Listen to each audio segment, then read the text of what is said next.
share.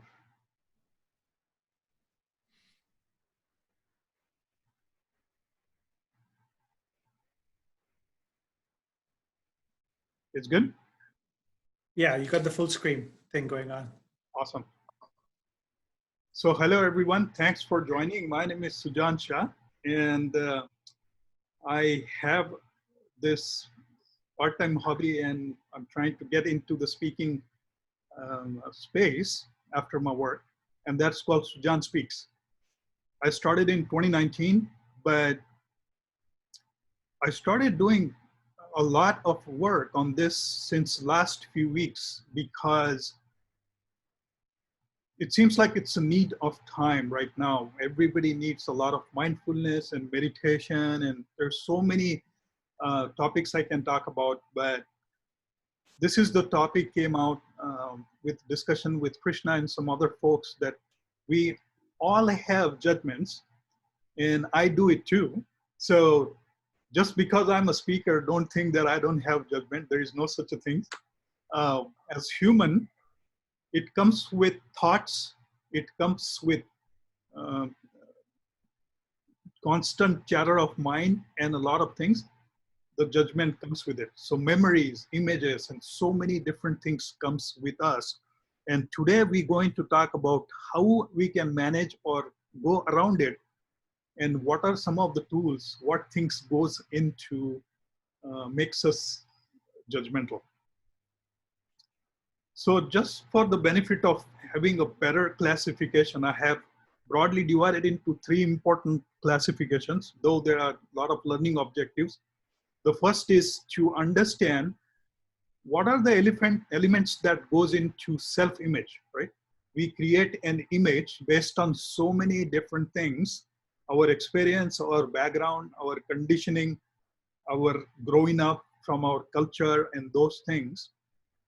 And then when we have this, there's something called real self and our ego self.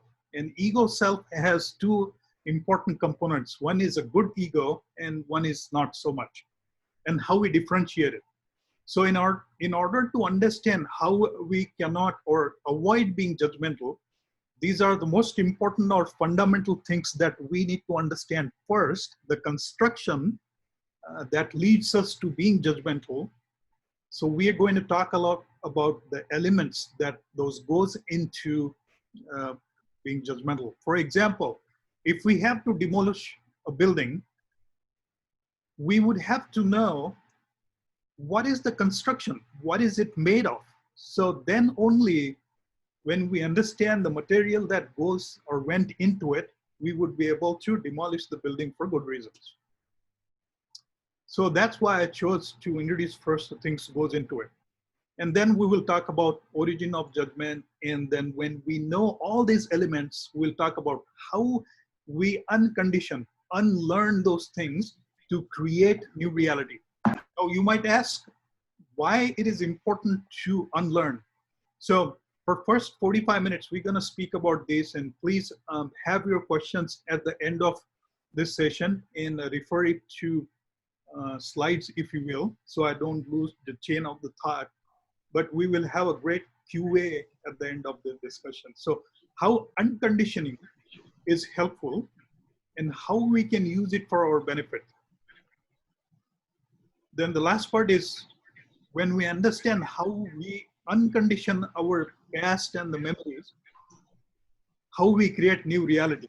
And the unconditioning and unlearning can be done with the help of meditation and mindfulness. So this whole thing is based out of mindfulness, though we'll talk that at the end. But first we need to understand what are the things that are holding us back, so that we can tackle each at a time. So now let's talk about structure of, I'm going to mute some of you so it will not reverberate because the sound is echoing.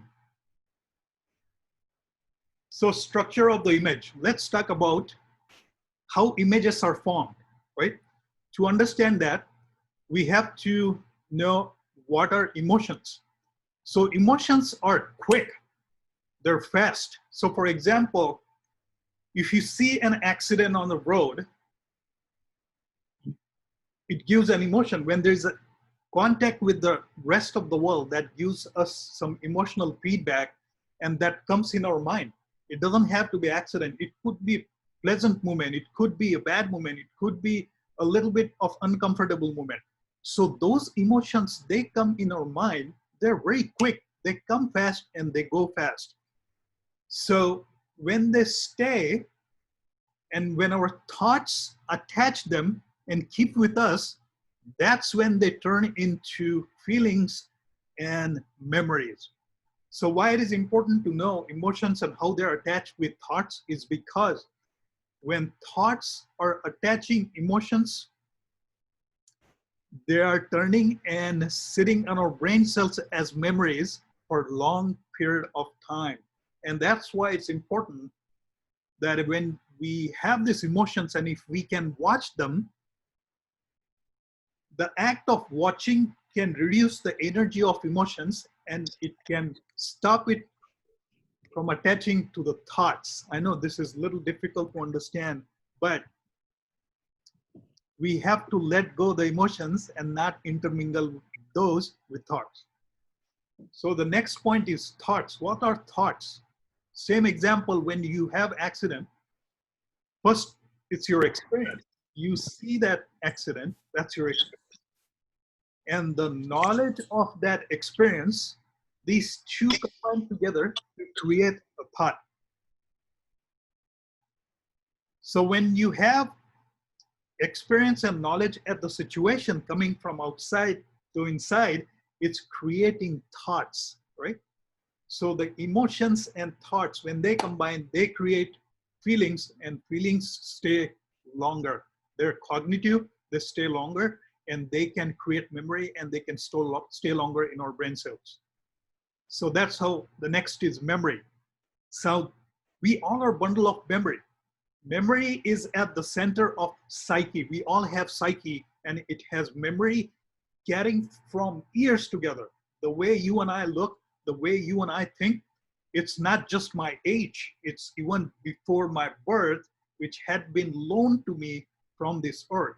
This body, the muscles, the bones, every cell in us have a memory. Every cell in us has a message from before given to it to act in a certain way, and that is called memory.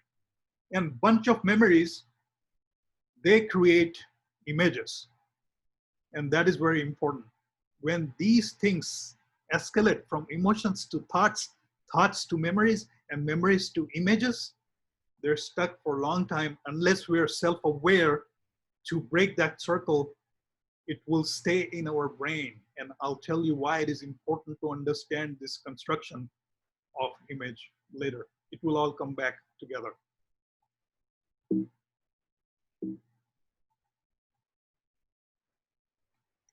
So next important part is the ego. I know when we say ego, first thing comes in our mind is egotistical person. The person with a bad temper or bad judgment or bad opinion, those sort of things, or arrogant, right? But there are two different things to ego. One is the real self and ego self. So how ego self is constructed and what is real self, we'll talk about this. The ego self is our image. And now the image has been constructed all over when we were growing up. We had been told not to do certain thing in certain way. We had been told to act in a certain way. We had been instructed, we had been said, we had been criticized, we had been elated, we had been given feedback. All this is recorded along the time in our psyche. And that creates a self-image, and that is called ego. So the images we talked about in last slide, they are a collection of all these memories, thoughts, experiences, knowledge, along the time attached in our psyche. And that's why memory is at the center of psyche. And that's the construction of the personality or ego self. So what is real self? Real self is somewhere which is eternal. which is higher conscious, which is jivatma, the one which is beyond the mind and body. This comes from Eastern methodology from thousands of years that where we studied a lot about this. And we have been taught yoga, meditation, Advaita Vedanta, when the real self never tries to dominate others, just like ego self. So the difference between ego self and real self, that ego self is always affected by others' opinions. It's always trying to dominate or think that he or she is below someone. Or ego self has a lot of self-esteem issues. And that depends a lot about conditioning and images we had while we were growing up. So that is the ego self. And ego self always tries to dominate the real self.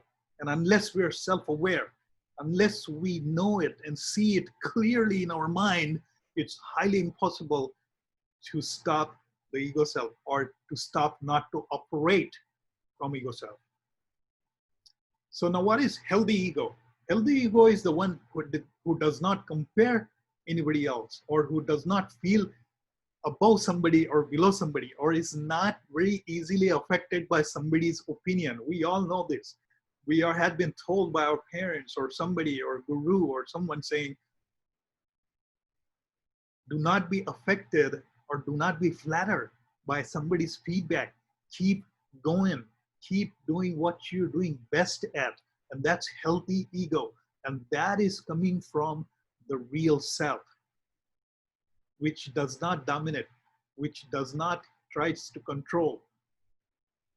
And the bad ego does the opposite. It tries to control, it tries to, and how do you know if you have this, the action which is coming or the emotions which are coming are out of bad ego or the real self? The simplest example, emotions are reflections on body from the mind, right? Meaning anything you have in mind will eventually show up on body. You will have a manifestation of that feeling on your body. Especially in ego, we start feeling serious. We start feeling insulted. We start feeling angry. We feel that constriction feeling all over the body, tenseness in the abdomen, somebody punched in our gut. When we have this reaction to this situation, it almost invariably coming from that place in us which we had images, memories. It's triggering to react to the situation. And that's where it's coming from. When it comes from real self, it's so beautiful. You feel eternal. You feel automatic. You are absolutely blissful. You're jovial and you are not serious. You have a sense of humor and you're going smoothly. That's when you know that things are going and operated out of real self. And we all have mix and match of all these feelings. We'll talk about it, why it is important being judgmental and not.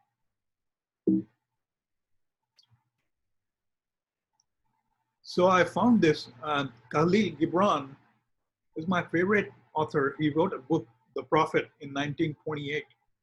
And he was very famous, Lebanese American poet.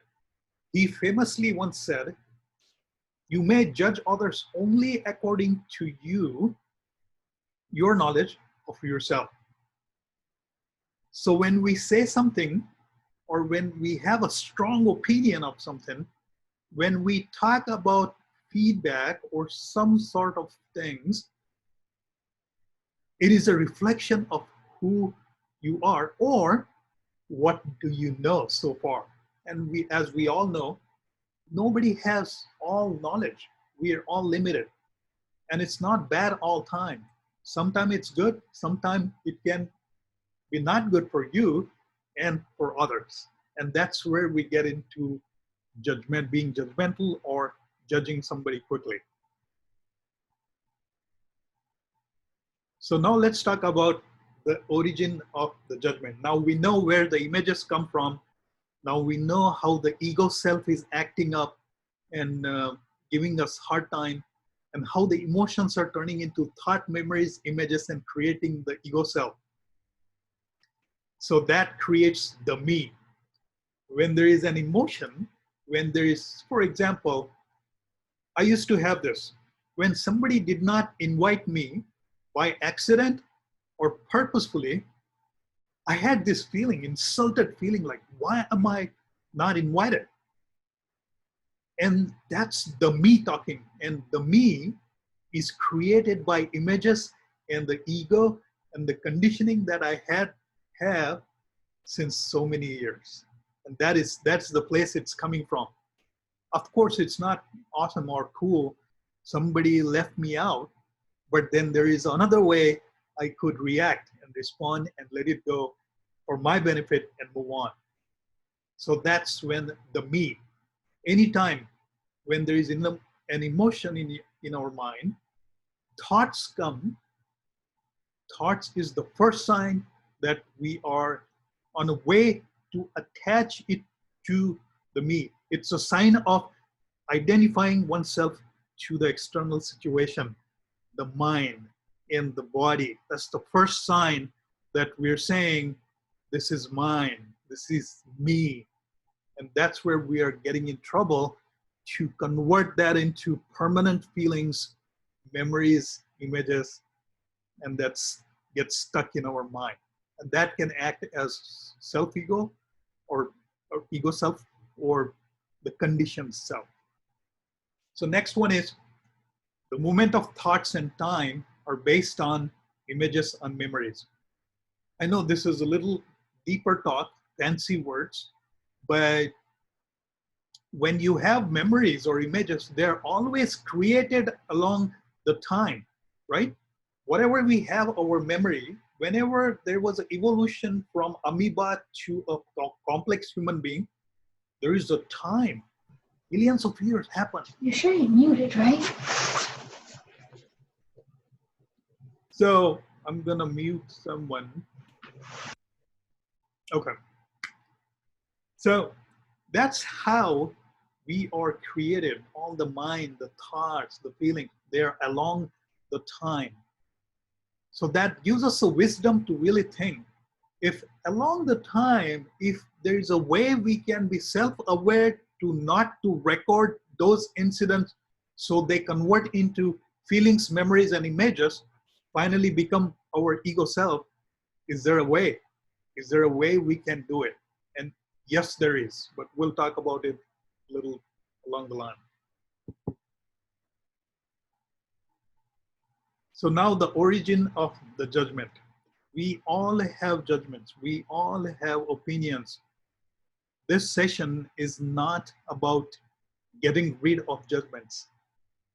This session, we cannot, or the record, we cannot get rid of our thoughts. We cannot get rid of all this mind and body that we have collected. Only thing we can do is observe it and let it go. And then the power of observation gives us an energy to dominate these things and go above and beyond. And I'll explain that a little later. But the origin of judgment, judgment comes from all the memories, the past, the experience we had. And some judgments are very good. They help us to go forward. They help us to make sure that we are not repeating the issues we have. We are not the same ourselves. But most of the time, judgments can be not good for self. Judging ourselves and judging others. You can hurt yourself and you can hurt others as well. Being self-judgmental is too critical to ourselves. It also comes from the same place. Conditioning, events, past memories. Judging others, jumping on a conclusion, being opinionated without knowing the situation can hurt others as well. So neither of us can be in the same place and happier. The moment I say I'm Indian, I'm American, I'm white, I'm black, so on and on, it is creating a division already. It's a natural fact. The moment I say I'm good, you can ask, compared to who? There is always a comparison, and then only we can say you're intelligent, you're smarter, but it's all comparative. If you do not compare, there is no such a thing. So the moment I say I am so and so, it creates the division, which is not bad. But if we are not self-aware of others and the surrounding, it can cause chaotic situation. We have seen discrimination, racial injustice, and there are so many small examples that we can go for. But we have to understand, the moment I say I'm in dark, you know there is a brightness. The moment you say there is a brightness, you know there is a darkness.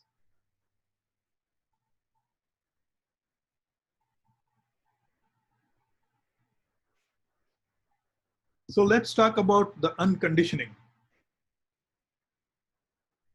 What is unconditioning or unlearning? There's something called the culture scape, right? The culture scape is made of a limited belief based on what you had been taught, what we had been told, what we had been prepared for, and that is called the culture scape, the culture we come from, the surrounding we come from. And that's what it is called unconditioning. If we uncondition the culture scape, we can understand and we are opening up ourselves for the new realities. Unlearning of the past, very similar. Unlearning of the past, we tend to operate out of our past memories, past images, and past experiences. And that gets into trouble. Why?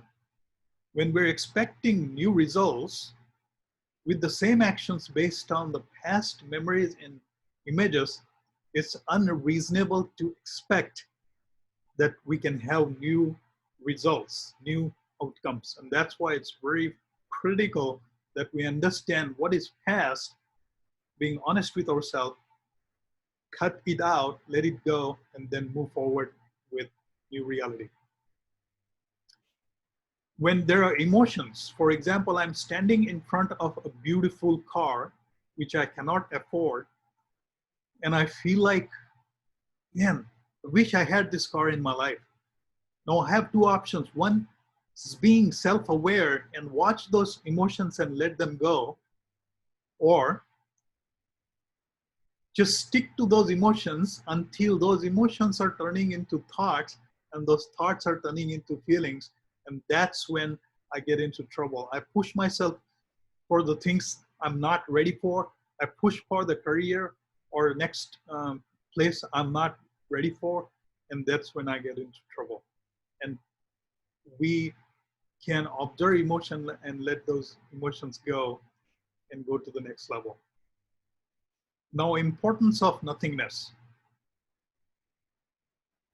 When we are able to watch our thoughts and let them go, not attach them in our mind, we are escaping them by attaching to our memories. That's the main important distinction. So it's very important we do not attach ourselves with thoughts, and that's the importance of nothingness. Remember, when it started, everything came out of nowhere. Everything came out of nothing. The zero is the main component of all the numbers in this world, in this universe. That's where everything started. So when we break the cycle of emotions and thoughts, there is a space for new reality based on your current situation. And that's what's called nothingness.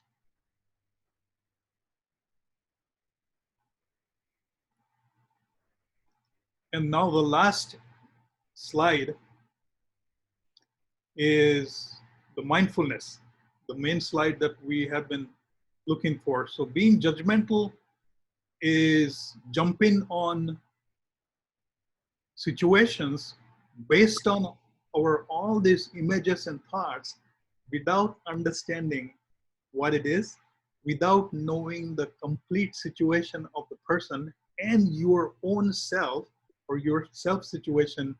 We're jumping constantly on judgments, and it could be bad for others, it can hurt others, and it can hurt ourselves as well, especially when you go through situations like relationships and ups and downs in life, emotional disturbance.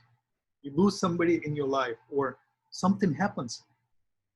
We it's a major event in life, and we grapple with the fact with so many emotions and how we handle those.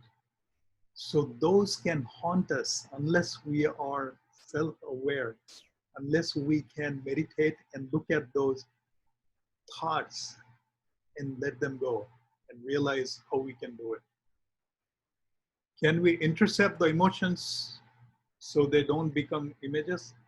Absolutely, you can. We all can watch those emotions, wait until those emotions die down. There is no energy enough for those emotions to rise and catch up with thoughts and turn into memories. We can do that. And that's where you intercept and stop at that level so we do not record everything that's going on around us. And how nothingness is the beginning of everything. We're uncomfortable letting go of what we have collected so far, but being vulnerable can give us a chance to look at things in a new perspective.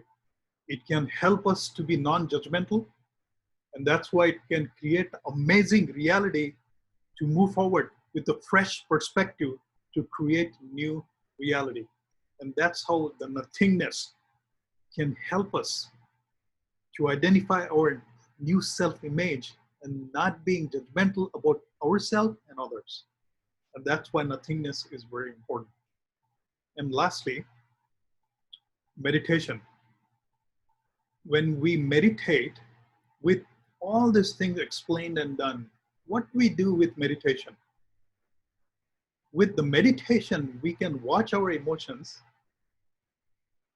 we can witness them and not attach ourselves with those. We can not identify ourselves with those emotions and the thoughts coming in our mind.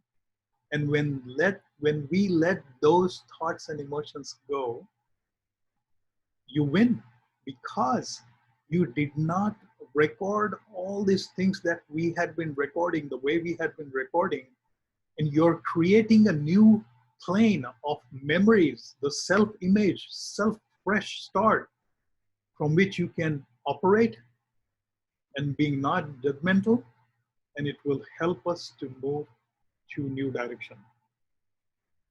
And we can also achieve to be non-judgmental. So two important parts. We can be judgmental about ourselves, which is called self-criticism or negative thoughts to ourselves. And the second part is being critical to others. Not jumping on a conclusion based on our past memories is the most critical, central part of not being judgmental. How we can stop it? Breathe a little, wait for the response.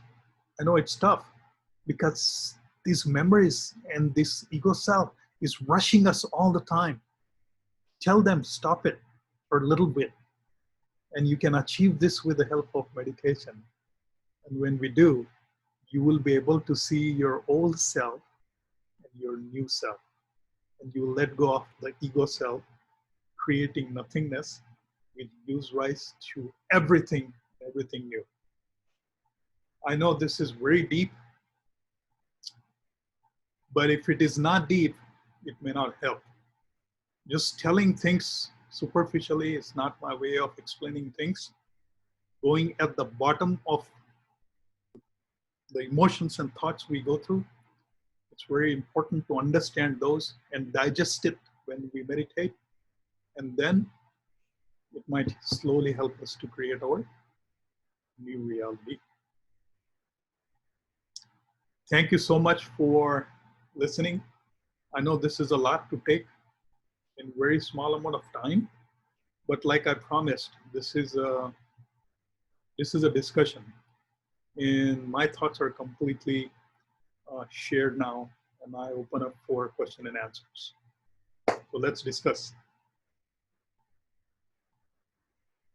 Any questions?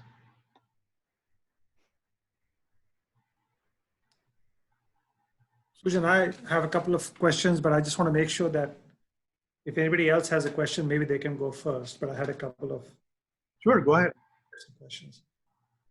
So I just want to make sure that I understand. First of all, I didn't understand the real self thing. I think I understand the ego thing, and I think I understand what you're saying about not making judgments based on past experiences and so on. But first a couple of clarifying questions. What do you mean? I didn't understand the real self. What does that mean? So real self is your Atma or Jivatma, right? The soul, and or higher consciousness, or the state of self-aware. And there are two things, which is mind and body. So one person has three different things. The one at the background is the real self. And the real self is always watching the mind and the body. So how you feel it, you have to feel it, right? Like, so for example, if you see a colorful picture, when you're watching the colorful picture, I open your brain and see the chemical is not colorful. It's just a chemical that giving you an experience. But the one which is invisible real self behind you, within you, is the one who is experiencing that. So we want to go to that place, which is not mind and not body. Okay. That's so I think I understand. The second question I had was, my sense is that if you make a judgment, like you meet somebody new, and if you make a judgment before that person has even said anything, then that's obviously not the right thing to do. Like if you say, I'm talking to a black person, a white person, a woman, or a tall person, or an old person, you're making judgments and you're not seeing them for that unique individual that person is. So I think that's one thing that jumps out. Right. But once you have engaged with that person, they are making judgments, and that I suspect is okay, right? Like if I'm talking to somebody and say, oh, this person is interesting, I really want to get to know this person more, that's a judgment. Or the opposite, where the more I talk to the person, I don't want to spend any more time with that person. But now I'm making that judgment based on that interaction, not based on whether they're tall or short or fat or thin or, those kind of things. Am I understanding it correctly? Absolutely right. And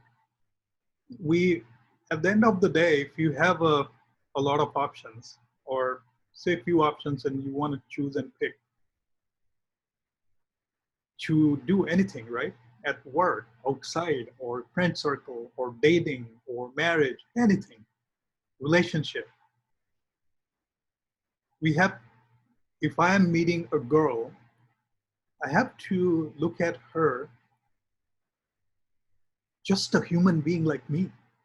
It's a life first, which is very precious.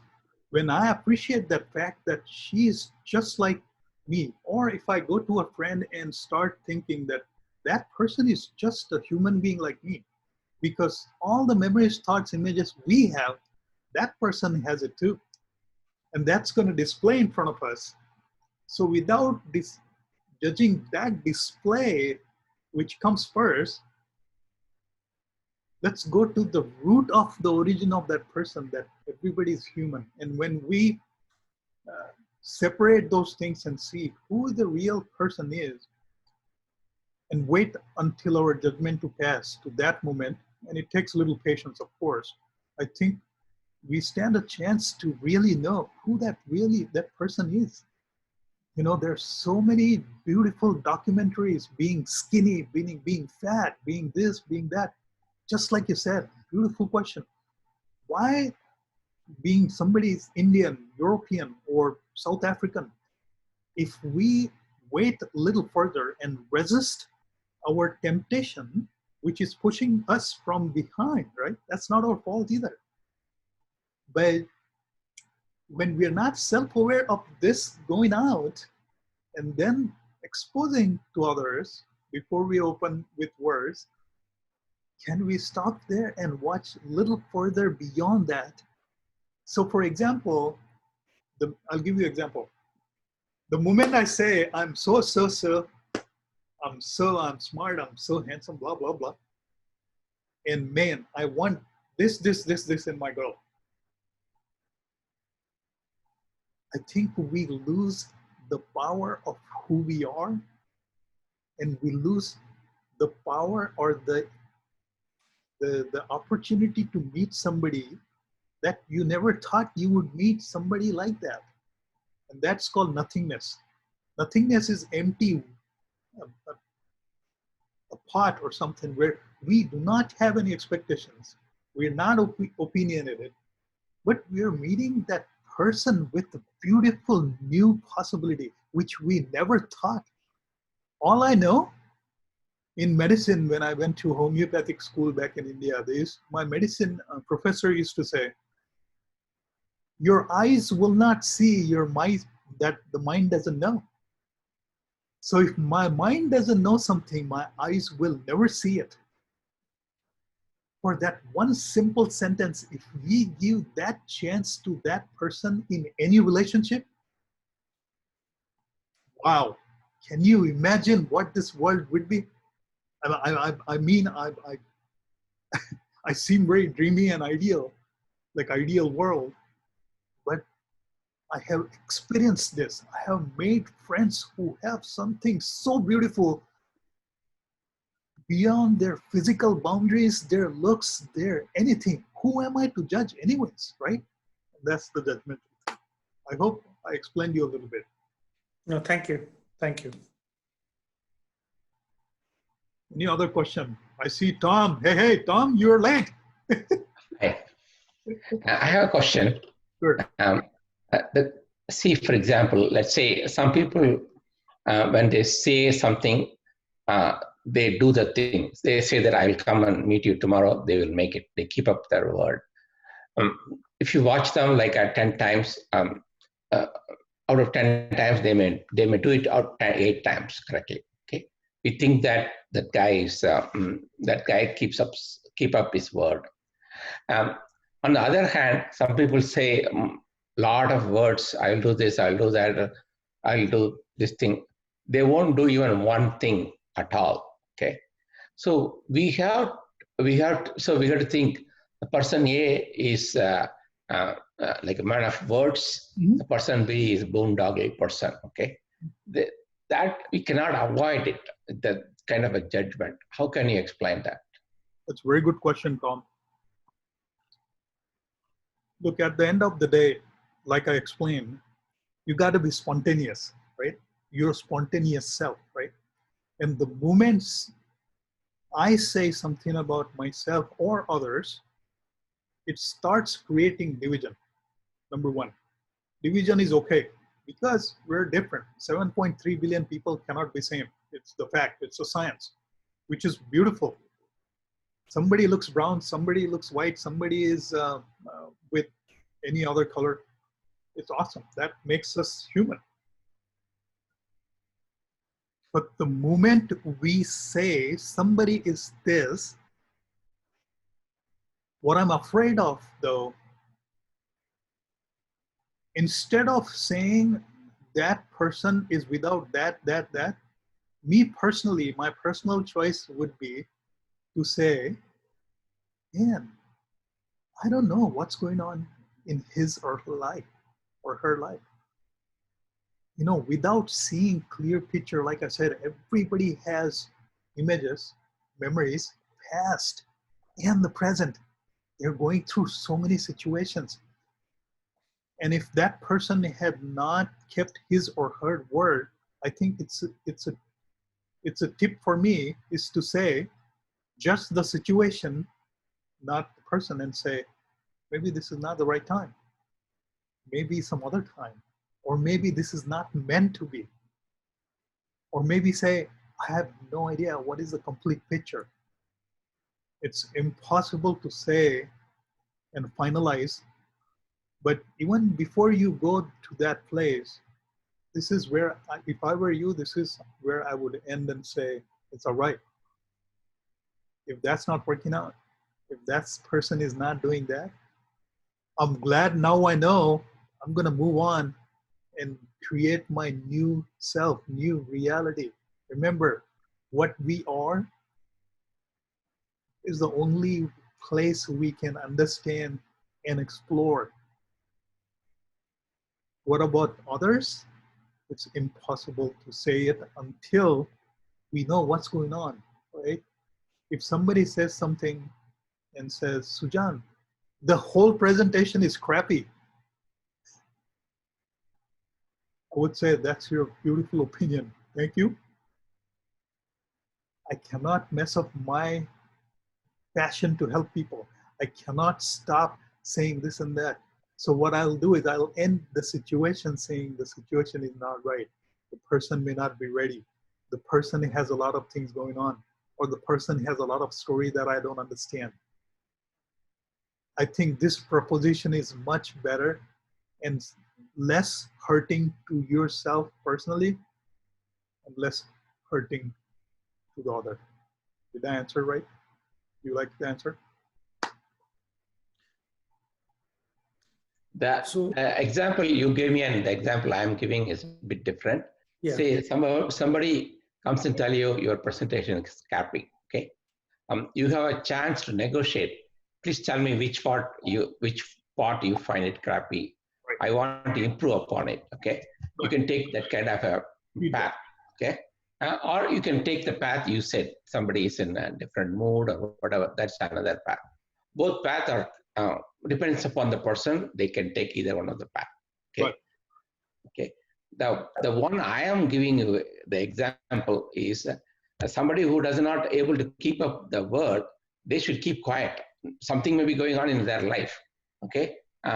If you watch them for a dozen times and then they never kept up the word, they are fooling us. Actually, it's not like something is going on with them. They feel that they can fool others. That's what I'm trying to get at. So, well, you want to be distant from. Go ahead, Skip. No, but I was just going to say that I think Tom's example to me is not. He's not making the judgment before the person has done anything. In his example, he's saying in one case he has a friend who, 80% or 90% of the time lives up to their word. If they say they're going to be somewhere or do something, they do it. In the other case, that's your true friend who he can't count on. To me, if you don't factor that in any future interaction with the two people, I don't think you're being particularly real or smart or astute or whatever, because if I have to go for the hospital at 6 o'clock in the morning, I'm going to be calling the first guy that Tom is talking about, not the second guy, and I don't know whether it's judgment or bad or ego or evil, but I want to get there so that I get the damn surgery done, So that's what's in my mind. Yeah, I think you explained it very well. So I don't think you're being judgmental. You're being actually just taking it as it is. And just depending on their interaction with you, if those interactions are not consistent, you're not making a judgment. You're actually checking the reality and saying, if somebody is not showing up for the specific thing, in spite of all these numbers of promises, then we have to let it go and say, okay, that's fine. Now I understand. Well, and I can build on Tom's example. If I build it on, the person who's reliable might be someone who's not very empathetic. So when I'm feeling bad, I may not call that person, but the person who's unreliable, who never comes on time, ever, but has very good listening skills and is incredibly empathetic. And so, it's not like people are very complex and they have strengths and weaknesses. They have opportunities and areas and all that kind of stuff. So I don't know that I would say to someone who keeps letting me down on a time basis, I don't want to do anything with you. I would just say, what are their qualities? And let me leverage that, or, take advantage of that. I don't mean to say it in the negative way, like take advantage, but let them be a friend that I can cry on, if you will, but just because somebody's reliable doesn't mean that they're reliable in everything else. They may be reliable only in showing up because they're very punctual, right? Exactly. So it doesn't make them a better person or a worse person, but you have to at least factor that in and say, person number 2 in Tom's example is not someone I would count on if I have to get someplace at a certain time. Right. Go ahead, Tom. I think he understood. This was a great example, but like you said, Skip, I think it's tough to judge just based on one quality and say the other quality is good. Until, even if somebody is right on time every time, but if it's not reliable to. This is not punctuality. What I said, right, is the keeping up the words. right. Like I'm not talking about punctuality like Skip says, not like that. Right. It is like somebody is. If I give this answer to Sujan, that's good enough. Okay, whether I keep it up or not. That's the way I look at you. Sujan is a dumb guy. I can say whatever I want. You can only be honest with a million guys, I guess. That's what the second guy is doing. So that's what I'm trying to tell you. Right. I love it. I love it. No, this is good. That's a good point. But thanks for asking that question, Tom, and thanks for adding to that, Skip. What about Indu and Namita, and I don't know who else is on it? They're not saying a word. They have to ask something after hearing you talk. Or Namita, Indu, Krishna, do you have any questions?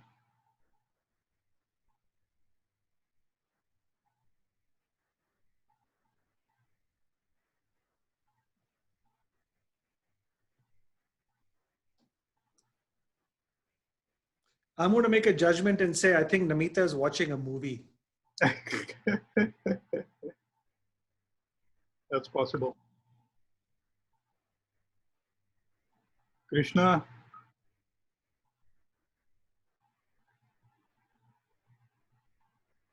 I don't think they have any questions. Hello, sir. Yeah, it was fantastic so far. Thank you, Krishna. Yeah. One second. I'm on another call. I'll come back. Okay. Thank you. So I think we had a 8:25. We had a good session. It's a very sensitive matter, and it's very personal sometimes, because we're talking about being non-judgmental. Things like having attitude or passing on judgment or jumping on a conclusion, and how we can avoid that. And it's not simple. It's very, it depends on the moment to moment. It depends on so many things. I have another question. How about the image? When you think of somebody like Ramakrishna Param, sir, you have an image of him, what kind of person he is. So, among ourselves also, let's say in our group. So you have, everybody creates an image of themselves. Right? Right. So we perceive based on the image they create to us. Okay. For example, Sujan talks well. So if there is some speaker thing is going on, I would recommend him. So you have created that image, let's say. Right. So I may not talk well as good as you are. So I may create an image that that I'm like not so good in talking, let's assume. So that image, is it also a judgmental image, or is it like what do you say for that? See, now that's a good question. We have to understand where this is coming from, right? There is a good ego and there is a not so good ego, right? So image, memories, thoughts, they're all part of your personality. Image is nothing but who I am, right? That's the question we ask ourselves. When we ask, what is mine and who am I? When you ask that question, it's referring directly to what you have collected so far with the help of memories, conditioning, culturescape, images. And when I say images, it's not just the image of a person. The images we collect in our memory, they're all combined with thoughts, emotions, and feelings. That creates an image. So who am I is a bunch, is a bunch of memories and bunch of thoughts collected over the time. So now I'm practicing to be a speaker, coming to your example, and you say Sujan is a good speaker. Now it depends if Sujan is doing this speaking to just to make name or to really bring some good, good sharing and good change in people's lives, transforming people's lives, or helping them with their blissfulness. So if it is coming from the real self and not the ego self, then accepting what I'm trying to do or propagating what I'm trying to do, it's a beautiful thing because it's coming from a great intention and real self. But then if I'm doing it only for propagating my name, getting a lot of followers, and making money and all those kind of things, which is not bad. But some of this will start coming from the ego. So we always never start with the effects in mind, the outcomes in mind, right? We always start with the passion in mind. And the passion and the love to do something comes from the real self and not the ego self. That's the major difference. And we can feel it. When you feel spontaneous, right? You don't need a preparation. If you ask Sujan to speak about mindfulness at 2 a.m., if he can speak spontaneously, may not speak like really well prepared, but say something, or ask Tendulkar to play at 2 a.m. and bat, he might as well do it very well. See, that's the real self. That's the passion itself. And if you tell somebody Tendulkar is a really amazing god in cricket, it flows well. I'm not comparing myself with Tendulkar. I'm giving you an example. Elon Musk is an amazing person in space. You ask him about laws of physics, he will tell you in 2 a.m. because he loves it. So you have seen these examples, flawless examples. Should not have a problem to accept it nicely, say thank you, and then you will be able to tell if this is coming from a right place or is a place from some flattery or superficial being. Does that make sense? Yeah. Glad I got it. So same thing goes with charisma, mojo, all those things, same thing, right? Karishma who? No, not that charisma. Charisma means mojo. Oh, charisma. Oh, so charisma. Some people have Charisma. good charisma, okay? Yeah, got it. Charisma. Okay. So they get things by their charisma. Okay. So how do you explain? Absolutely right. Because when you're doing it for yourself, number one question you need to ask, are you doing it for others to get some flattery or some kind of feedback and just look good? Or are you really there to feel Skip's situation, to feel Tom's situation, my own situation, and connect with you, Indu and Namita and Krishna? That's the most important question we need to ask. Is it just words, or am I connecting with your heart? You know, that when we know that, and when we operate out of that place, the charisma that we're talking about already comes out automatically. You don't have to work for it.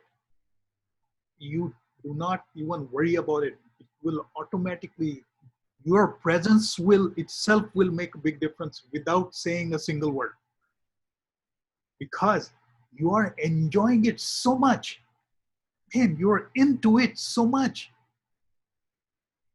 Your action, your following your passion, you being busy with yourself without worrying about outcome, like it said in Bhagavad Gita.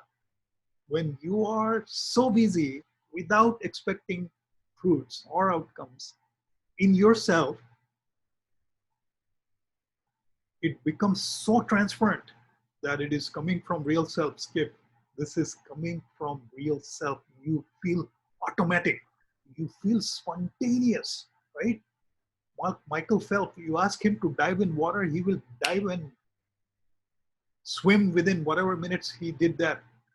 He don't have to be trained again.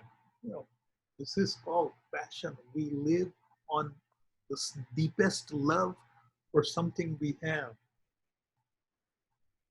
Does that make sense, Tom? Yes, yes, yes. Thank you. You're welcome. And charisma is something you see all these folks, right? Like accomplished folks, Sadhguru, or whoever you admire. When you see that person, Dr. Deepak Chopra or Jiddu Krishnamurti, or you know what I'm talking about. Those people, their presence, either online or in person, hey, you forget everything. You feel out of world. I was like, wow, I feel so good. Some actors, some actresses, or some scientists, it doesn't matter who. That means they are so busy in their own self with their own passion. They did not care about the flattery, the feedback, criticism, the good saying, bad saying. They just followed their heart. That brings out beautiful charisma, because there's light in this real self which is shining without obstacles, without expectations. And that's being non-judgmental. Just be yourself, enjoy being spontaneous. If somebody comes, they will be there. If nobody comes, that's fine as well. Keep going. I think that's a very good point, Sujan, that you're making. This being yourself and not letting past criticism or perceived criticism that you're about to get to detract from your, whatever you're about to do or say or perform or whatever it is, right? I think that's a very, very important point. I think too many of us, lead lives of fear. We're always fearful of all kinds of things, including what people will think and so on and so forth. I think that's a very, very good point that you're making. I know that in my case, when something traumatic happened, like to me, that happened to me in February with me losing my wife, it shook me up so much that you lose your bearings. And so in January, I was extremely confident and so on and so forth. And then suddenly just, I don't mean to say just one thing, but something happens and you completely lose your confidence, you lose your self-confidence, and those kind of things. And I think that's a very, very good point you're making. So see, can I use that example, not to put you on spot, but 37 years old, 37 years of marriage, there is a beautiful comfort to it, right? There's a beautiful of everyday conditioning along the time. It's not good or bad.